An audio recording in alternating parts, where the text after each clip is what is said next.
Ne te laisse pas aller à une tristesse trop grande.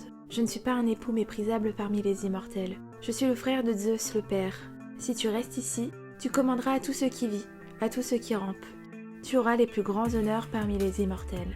Si vous me suivez sur mon site internet, vous n'êtes pas sans savoir que je suis une grande passionnée par la Grèce antique et particulièrement pour toute sa mythologie. Je suis fascinée par ces histoires bien souvent tragiques, de dieux, de héros et de monstres en tout genre. Et je ne suis pas la seule puisqu'en tout temps, elles ont été une source d'inspiration sans fin pour les artistes. Et aujourd'hui, l'hiver étant là, je me suis dit qu'il serait intéressant de vous raconter une de mes histoires favorites. Elle est certes bien triste, mais incroyablement poétique. Plongeons-nous donc dès à présent à travers l'histoire de Perséphone et du mythe des saisons. Perséphone est la fille de Déméter, la déesse de l'agriculture, et de Zeus, le roi des dieux. Élevée majoritairement par sa mère étant donné la spécialité de son père pour faire des enfants à tout va, elle grandit au calme, bien loin de l'Olympe, en Sicile. Déméter a une relation ultra fusionnelle avec sa fille. Elles sont indissociables. Tout ce qu'elle souhaite, c'est de protéger Perséphone, aussi jeune et insouciante que belle. Elles vivent donc ensemble sur l'île, entourées de nymphes et d'océanides, et travaillent même ensemble. Elles rendent les terres fertiles et grâce à elles, les hommes peuvent se nourrir et vivre. Malheureusement, ce calme ne durera pas éternellement. Vous savez, s'il y a quelque chose à retenir concernant la mythologie grecque, c'est que quoi qu'il se passe, on n'échappe jamais aux dieux et cela même lorsque l'on se cache sur une île en plein milieu de la mer Méditerranée. En effet, Hadès, le frère de Déméter, souverain des enfers, cherche une épouse pour régner à ses côtés. Admirant la jeunesse et la grande beauté de sa nièce, il se met alors à l'espionner. Il profite un jour que Perséphone soit seule, loin de ses amis, pour agir sans que personne ne le voie. C'est lorsque la jeune déesse se penche pour cueillir un narcisse que la terre en dessous d'elle s'ouvre en deux. Hadès en sort à pleine vitesse sur son char. Il la prend de force et s'enfuit avec elle s'enfonçant dans les profondeurs. Déméter, sa mère, est alertée par ses cris, mais lorsqu'elle arrive, il n'y a plus personne, il est déjà bien trop tard. Elle cherchera sa fille partout pendant 9 jours et 9 nuits, mais cela en vain. La déesse est radicale et décrète donc qu'elle fera périr les agricultures et que les hommes mourront tous de faim jusqu'à ce qu'elle retrouve Perséphone. Hélios, le dieu du soleil, mais aussi par conséquent celui qui voit tout, a été témoin de l'enlèvement de Perséphone. Ayant pitié de Déméter, il lui raconte que sa fille a été enlevée par Hadès et qu'il l'a emmenée de force aux enfers. La déesse, folle de rage, descend elle-même au royaume de son frère pour réclamer la libération de sa fille. Mais le dieu souverain refuse. Elle décide donc de porter l'affaire auprès du dieu souverain, Zeus. Celui-ci ne veut ni se mettre son frère à dos, ni sa sœur. Et n'oublions pas que pendant ce temps, les hommes et les animaux sur Terre meurent les uns après les autres. Cela engendre forcément un problème pour les dieux.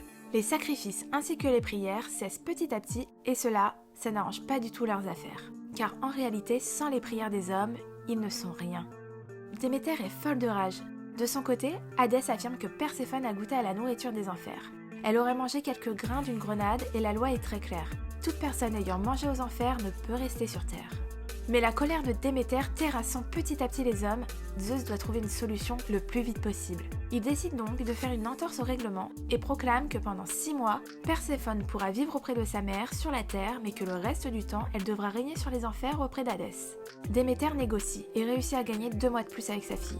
La nouvelle vie de Perséphone va donc rythmer les saisons. Le printemps représente l'engouement de la déesse à l'idée de retrouver sa fille. La nature reprend alors vie. L'été, quant à lui, représente son bonheur de retrouver Perséphone auprès d'elle.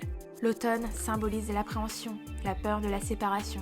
Et enfin, l'hiver fait écho à la tristesse intense de la déesse d'être séparée de sa fille.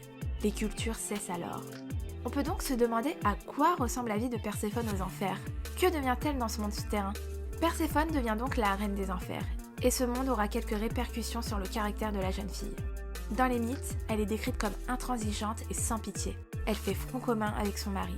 En revanche, il y a quelques rares cas où elle décide de s'imposer auprès d'Hadès, notamment lorsque le poète Orphée descend aux enfers pour venir chercher sa bien-aimée Eurydice, mordue par un serpent et morte sur le coup. Elle est si émue par l'histoire d'Orphée qui lui rappelle aussi sans doute la sienne, qu'elle supplie son mari de laisser le poète partir avec sa bien-aimée. Le dieu accepte à une seule condition, ne jamais se retourner et ne surtout pas regarder Eurydice. Orphée entame donc le chemin pour regagner la surface de la terre avec sa femme derrière lui. Voyant les rayons du soleil, il oublie sa promesse et se retourne pour voir Eurydice. Celle-ci disparaît alors dans les ténèbres à tout jamais. Personne n'échappe jamais à la mort. Perséphone est très peu présente dans les mythes. En revanche, elle tient un rôle majeur au sein du peuple dans la Grèce antique. Énormément de cultes lui sont dédiés, tout comme pour sa mère Déméter. Elles sont d'ailleurs au centre de plusieurs fêtes. Elles étaient vénérées que ce soit pour la végétation, les bonnes récoltes, mais aussi pour la fertilité des femmes. À travers l'histoire des arts, les artistes, que ce soit en peinture mais aussi en sculpture, représentent énormément l'enlèvement de Perséphone. C'est vraiment un grand classique de l'histoire des arts, un incontournable. Il y aurait tellement de choses à dire sur ce mythe. Tout d'abord, j'apprécie énormément cette manière dont les Grecs pouvaient expliquer le phénomène des saisons. C'est si poétique. Maintenant, concernant le personnage de Perséphone, on peut dire qu'elle symbolise le passage à la vie adulte qui parfois peut s'avérer être très violent. Ce passage de la jeune fille à la femme, puis à l'épouse. Il y a aussi dans cette histoire un lien très fort avec la mort. Je pense que ce mythe servait aussi à donner une leçon, à apporter une morale. Rien ni personne n'échappe jamais à la mort. L'agriculture, le sol, la terre est étroitement liée au monde souterrain. Et tout comme les cultures ou la végétation, les hommes naissent et meurent. Rien ne peut l'empêcher, c'est le cycle de la vie. C'est sans doute ce que représente Perséphone. La brève histoire de Perséphone s'arrête donc ici. N'hésitez pas à me dire ce que vous en pensez en commentaire, vous abonner à la chaîne, likez la vidéo et la partager si l'envie vous en dit. Je vous dis donc à très vite, ici ou ailleurs.